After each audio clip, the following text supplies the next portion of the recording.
Hello and welcome to the Squeaky Bum Time podcast, but done exclusively on the Chop Sports channel of the Premier Streaming Network. We are recording this on Thursday, June 8th. I am your host, Laurent Cortines. In this episode, West Ham win, Messi to MLS, and Liverpool make their first big signing. But first, we are diving into the Champions League final between Manchester City and Inter Milan with just 48 hours to go. The tension is palatable. So let's get right into it. Please like, share, subscribe. Like, share, subscribe. We need you. We love you. You're part of the show. Please, it means everything. And we need as many people as possible to get into this. Okay, let's get into City versus Inter. Okay.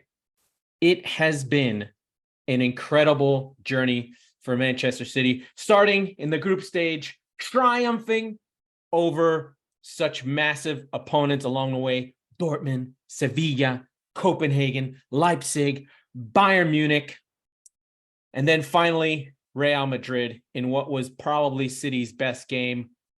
They're all gone, and City have earned our place into the final with everything building. City fans singing, we're on our way to Istanbul.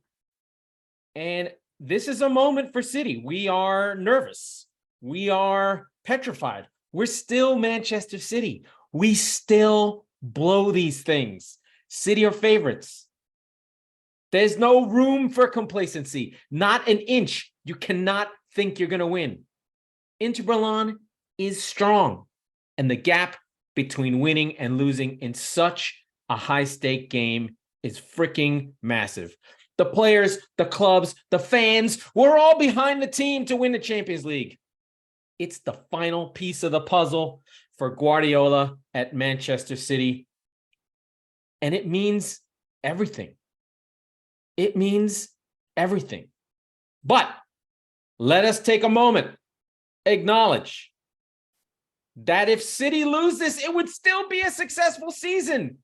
Winning the title 3 times in a row, winning the FA Cup against the Rags of Manchester United, but winning the Champions League for the first time, to win a treble, to knock United off its perch would be massive. But I cannot lie. I cannot hide it. I am petrified. If you're a City fan, you are petrified. It's natural. This is who we are. But this City team is different. 7 years, some of them on pain. 7 years of hurt. We don't play with a false 9 and no striker. We have a true robotic monster of destruction in Erling Haaland. And the defense that used to blow games has long been shored up with Diaz and Ake and John Stones, Kyle Walker, Manuel Akanji. They're all there. They're all ready for the fight. And that does not discount Mr. Laporte. The confidence should be going through all City supporters. But still, I'm scared. The club was built to win this trophy. But wasn't it built to win this trophy the whole time? I don't know. Anyway, let us look into the starting 11. We know that Ederson will be there. We know it will be Diaz. We know it will be Rodri. We know it will be Ilkay Gundogan, De Bruyne, and Haaland. Those are the certainty. That's 7 out of the 11 we know will be there. The other spots, Ake, Walker, Akanji, 2 out of those 3. Walker picked up a knock. And I'm not sure who's going to play at left back. It could be Akanji or Walker. Akanji could be on the right side with Ake. Who knows what there's going to be done. And then when it comes to the wingers, is it going to be Grealish? Is it going to be Bernardo Silva? Is it going to be Foden? Is it going to be Riyad Mahrez? I think the most likely is Bernardo Silva will be there. Grealish has not played well lately, but you never know. What is Pep seeing out of this Inter team? What is Pep feeling will be the best way to hurt Inter, and we'll have to figure that out. I think we can feel really confident that Bernardo Silva will be there, and then Foden, who's had a tough season, will probably be the change of pace off the bench, coming in earlier if they need to, or not. I think ultimately it'll be Grealish and Bernardo, but I cannot see. I wouldn't be surprised if any of them. You never know with Pep. He could do whatever he wants to do in this thing. But whatever Pep decides on, as a City fan, I'm still petrified. This is a 48-hour countdown to history. The journey to the Champions League final has been years in the making, and we are on the precipice of glory. City, ready to take over Europe for the first time. And I, for one, am petrified. That's the view from the City side. But let's get into where things are for Inter Milan and what they look like. So the Interesti, they won the league a little bit ago, a couple years ago. I did not write a full thing for Inter. Sorry, Inter fans. I did write something for the great and powerful Manchester United, who I love and adore, and wanted to put the time in to make sure that we all knew what I was feeling about Inter. For Inter, they have an older midfield. Their big decision will be whether Lukaku starts over Dzeko. Dzeko's the one who got them there. Lukaku's record in big games historically has been bad. We saw him in the World Cup with Belgium. Come on, even though he was injured, it was a mess. But there are some older players. Çoğanoglu's in there. Darmian, late of Manchester United. Their likely lineup is Onana in goal, the best goalkeeper in Europe. That's not a joke. Onana is fantastic. Bastoni, Acerbi, and Darmian as a back three, with Dumfries, who's their outstanding wing back, and DeMarco with the midfield of Barella, Çoğanoglu, and Brozovic. That's their best defensive group, along with Martinez and Dzeko up front. They're going to sit deep. It's going to be a 5. I'm sure Martinez will have to drop in. It may be a 5-4-1. I can't imagine Dzeko is going to be doing too much running in behind. But I think the big thing for Inter is that they have a good mentality. It's a strong side, winning 12 of their last 13, and they are ready for the big attack. For them, they are missing Henrik Mkhitaryan, who played in their semifinal before they got in. He did get hurt, but I don't think that they're too worried about that. Also, Milan Skriniar is also missing from this game for them. Those are important players that they've used all season, but I wouldn't imagine that they are looking to be on the attack in this one. You know, I just wonder where they are mentally in this game. They are the historical favorite, right? We know that Inter Milan, famously under Mourinho, winning a treble in 2010, defeating Guardiola's Barca. I think it was a different time then. I don't know that kind of effort against this City will work. But I think, the betting odds are all in City's favor. There's not much in the head-to-head. We can go through history. We can see here. They've played once in 2010. Inter won 3-0, and then once in 2011 with City beating Inter 3-0. So home and home, there's not much history between them. The betting odds have City as the favorite. I think it's plus 200, something along those lines. Not really a close one there. The most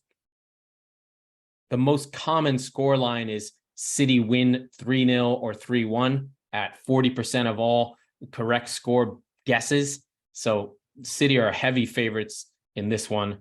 But you've got to do it on the pitch. The ultras for Inter will be in Istanbul. Istanbul, we know from Liverpool fans, has a history of throwing up crazy results.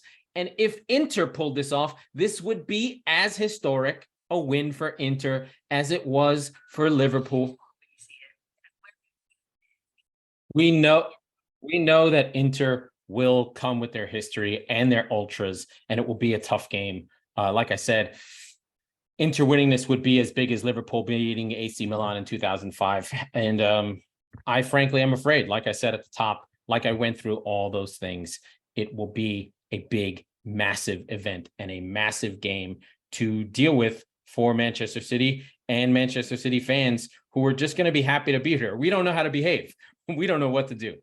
Okay, now let us go to the Europa Conference League, where West Ham are champions of the Europa Conference League. They win a slot to the Europa League, joining Liverpool and Brighton. It was all joy for West Ham. They spent the first half hour petrified that they were going to lose this game because Fiorentina, a high possession game, were getting great coaching out of Italy. Italiano really turned around the Violetta and had them playing really well. But they really didn't threaten the West Ham goal. Weirdly, Areola was in goal and not Fabianski. That was a decision that Moyes made, that Areola had been the goalkeeper for the Europa Conference League, and he just thought, well, I'm in the final, I might as well ride with the horses that got here.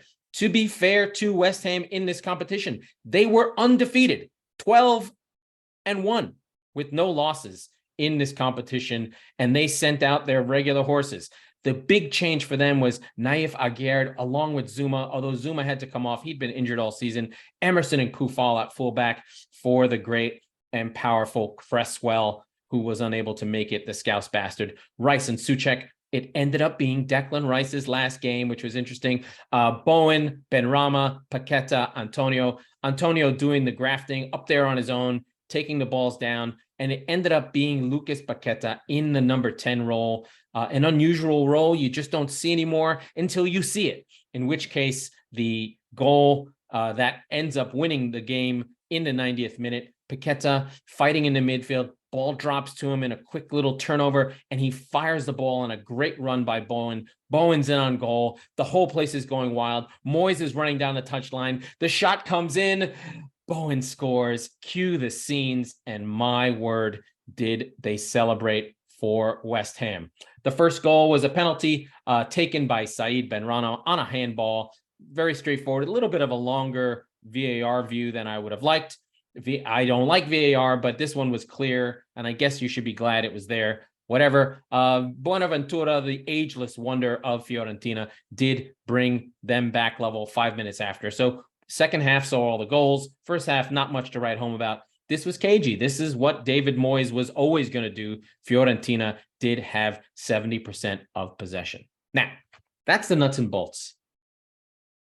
The feeling, though, that I'd like to talk about is how these newer competitions, you can make fun of the Europa Conference League all you want.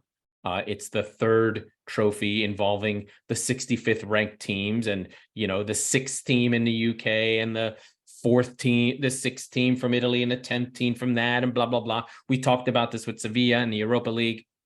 But this mattered for West Ham. West Ham hadn't won a major European trophy since 1958 with Bobby Moore. They had won a trophy earlier, but I'm not a League Cup. Maybe I'd have to look it up. But the way the players reacted, what it meant to David Moyes, really does hammer home what these trophies mean to supporters and players. We can talk about it not mattering, in the greater scheme of a team's economics. But for players and supporters, again, those pillars of football, right? In American sports, we have owners, we have players, and maybe the third estate is the journalists and television, the media. In European football, we have a fourth constituency, which is the supporter. And in this case, the team, the players, and the half the group, the players and the supporters love a trophy. The finality of it, the ceremony. I was listening a lot to Russell Brand, who's a famous West Ham supporter, and he did use those right words. He used a lot of religious imagery around it, and it's the Trophy lift is ultimately a ceremony culminating in a journey, a hero's journey of work.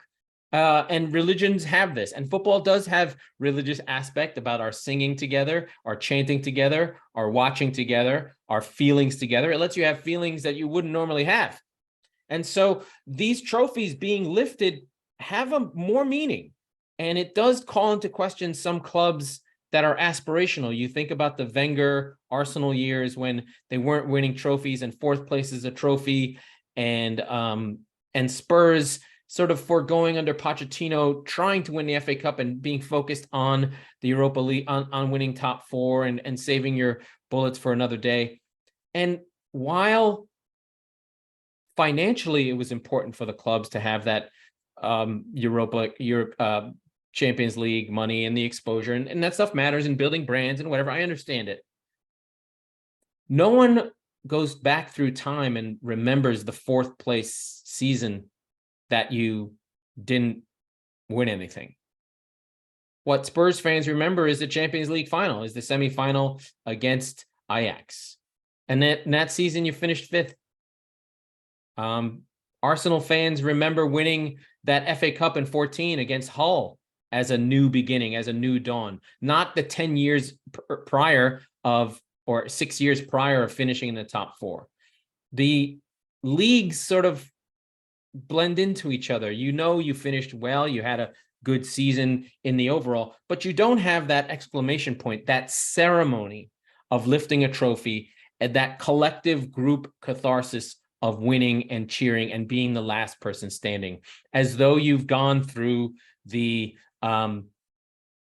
ritual of going into the forest, of the maturity ritual of going through the forest, killing the animal and bringing it back to your family and getting that mark of blood across your forehead or your cheeks, or cutting your skin, or whatever those primal ceremonies are. Winning of a trophy has that primal ceremony, and West Ham will have that. The scenes out of it were incredible. Moyes with his father, Moyes dancing to the proclaimers, Moyes with his, with his teammates. The young boy who's 10 years old crying about West Ham being the greatest club in the whole world and this being the most important day of his life.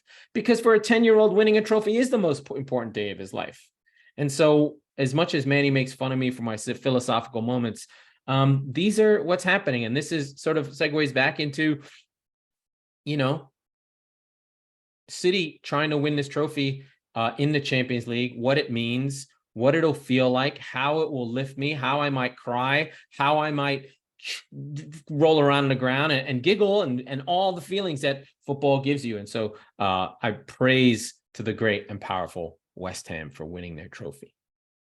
Next, we've got to cover our friend Alexis McAllister finally signing for Liverpool in a not really secret move, but I think the thing that's so shocking about this move is that it was only 35 million pounds, which was a huge discount from what we were reporting earlier, which was around 60 million. He is 24 years old. He is coming off a World Cup victory with Argentina, along with Enzo Fernandez at Chelsea, along with Alvarez. So there's a big Argentinian contingent in the Premier League. And McAllister will definitely help Liverpool in their Europa League. He is the first of probably many players that need to come in. He gives depth. We'll probably see your Jordan Hendersons, your Fabinhos, your Thiago Motas, will sort of edge out, and we'll start to see more and more of those players. He really does replace the failed experiment of Oxlade-Chamberlain and Keita. Hopefully he has a better experience than those two, but he should be able to give a lot to the team. He's a great player, scored many, many goals for Brighton, and anyone who watched Brighton knows how good McAllister is. But there's always a risk when bringing a player from a smaller club into a bigger club. He did look weird in red. I didn't like it because I loved him in his blue stripes, but McAllister will definitely help Liverpool. And they probably have at least one more player to come into the midfield. But they do have good youth. I think the youth at Liverpool is underrated. I think that when you think about Bacetic, who had that run in the middle of the season and got hurt, we saw Curtis Jones make a big difference late in the season. I think the players are there, and I think that Liverpool will try and not penny pinch, but sort of lift up their younger players to sort of take spots within those areas. I thought Harvey Elliott could come back in. He's more of an attacking player, but between Bajcetic, Jones, and McAllister, you have the start of something that's not nothing. I think it'll be interesting. We'll see what happens there. And then, of course, I made a little video of my shorts about this, so you can review any of my YouTube shorts on Laurent Courtines on YouTube, and just search for Laurent Courtines. And I made a video about the great and powerful Lionel Messi coming to MLS. It's all that the world can talk about. I saw a tweet that said he has more Instagram followers than LeBron, KD, and 5 other famous NBA players combined. He already added 5 million followers on Instagram to Inter Miami. This is a big deal. I don't think Americans have a real sense of how big Lionel Messi is. He's bigger than you can imagine. He's the biggest football player in the world, the most famous football player in the world. He doesn't have the personality of Zlatan, because God forbid he did. He would have exploded the world. I don't think anyone could handle a player at the quality of Messi and the personality of Zlatan. Zlatan was the personality Messi, and Messi was the Messi. But he'll go to Inter Miami and completely change MLS. It will be a stake in the ground. It will be a complete change to what we see in the coverage of MLS, and will actually save the Apple deal that was faltering, frankly. I think, in US sport, when you're not on ESPN, you're kind of gone unless you're on NBC or one of the major networks. The structure of the deal is incredible. He has options to be an owner of Inter Miami or another club. He gets points on the subscriptions of Apple TV, which are international. Apple's no dummies. They know what they're doing. So he will get some of what he brings in. And he also got some connection where there was some fees from Adidas that connected to him. My guess is any shirts that are sold on MLS, he probably gets some of the shirt money. It's a unique deal. It's a different deal. It's a deal that MLS is actually making where the player is the partner. The player is part of the league, because Messi is bigger than the MLS by a lot. He simply is. And that's another one. The other thing that's going on within world football is the rise of the Saudi League. More players are moving on. We've got N'Golo Kante. We've got Benzema joining Ronaldo in that league. And we may have one of these moments that coming on pretty periodically. We saw with the Chinese Super League probably 10 years ago, players moving there for big wages, Hulk, Oscar, but nothing like Benzema and Ronaldo. So we should keep an eye on that. It looks like the Saudis are finally flexing the money that they've had all these years. We saw this happening with the Live Golf moment, where they simply got a merger, and we see it in the ownership of Newcastle United. And I think we're entering another era of sport, that sport goes on, sport reflects culture, football is sport, and it has to weather this storm of a new barbarian at the gate. I'm not saying Saudis are barbarians, but just something new happening. Sport is traditionally the most conservative of our human and Western institutions, usually slow to adopt any change. And this is a new change coming in with this massive amounts of money. Karim Benzema got like a $200 million contract for 2 years. Messi was going to get $1 billion before he chose MLS. So we know that Messi is a man of his word. I think he wanted a smaller profile. And I think in MLS, Messi will get a smaller profile. I'm curious as to what his English is like. I got to imagine he doesn't speak English at all. He's never had to. He doesn't strike me as somebody who would have learned it. He just doesn't seem to care. So we'll see what happens there with Messi. But there is a new sheriff in town, and the Saudis are waving the guns. I'm not going to make moral judgments. We know what's going on with the Wahhabis in Saudi Arabia. They are the sponsor of most world terrorism. That's a fact. So there's that. It is not a democracy. It is a royal family. So there's that. But the US and West has chosen them to be their allies for the last 60 years. And so when you empower someone like this, and then you get upset when the power you gave them enables them to overtake you, maybe maybe shut the fuck up. So that's all I'm saying. Okay. That's how I roll when I deal with that. Okay. That was the Squeaky Bum Time podcast with Laurent Cortines. We are the football wing of the Chop Sports channel and presented exclusively on the Premier streaming network. We record on Mondays and Thursdays, so be sure to subscribe wherever you get your podcasts so you never miss an episode. And if you're listening on Apple, please rate and review the show because it means everything. And come on, City. Come on. I don't know if I'll do the Monday show. We'll see. That'll probably be the last show of the season. Ooh.